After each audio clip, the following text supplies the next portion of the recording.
Salam əziz şagirdlər, mən Nihat Zəfərli, MHM Abituriyent şöbəsinin kimya müəllimi. Sizlər üçün maraqlı bir sual izahlayacağım. Gördüyünüz bax bu sual. Çətin sual hesab olunmur, amma maraqlı sualdır. Müəyyən bir həll yolu var ki, bilmək lazımdır ki, belə rahat sualları da tez zamanda, qısa zamanda həll edə bilək. Baxın, sual bizə maddələri verib. Litium 3x, ferrum x, yəni dəmir x. Bu birləşmələrdə x-in kütlə payını veribsə, baxın burada 40%dir, amma burada neçə faiz olduğunu bilmir, bizdən soruşur.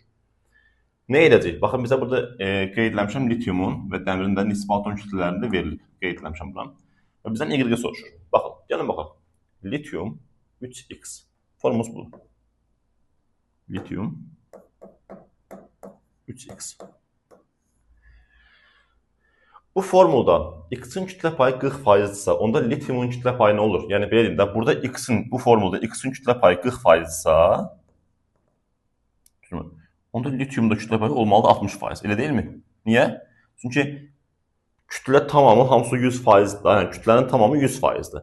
Bu 100%-in əgər x 40%-ni götürürsə, deməli bu 3 dənə litiumda 60%-ni götürməlidir. Elə deyilmi?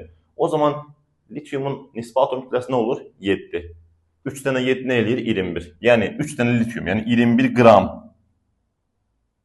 60%dirsə, neçə qram 40% eləyər? Yəni bir növ belə düşünün də, 100%-in 40%-i x-ə düşürsə, geri qalan 60%-i litiuma düşür. 3 dənə litium nə eləyir? 21 qram. Yəni bizim 21 qramımız 60%dirsə, 40%-i neçə qram düşməlidir? Aydındır? Bu tənasibi həll etdiyimiz zaman nə tapırıq? Buradan çıxan cavab x-in kütləsi olur 14 qram.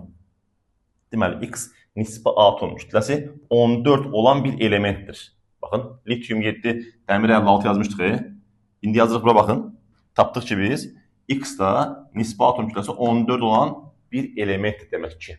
Tamam mı? İndi bizdən dəmir x birləşməsində baxın, x-in kütlə payını soruşur. Nə etməliyəm?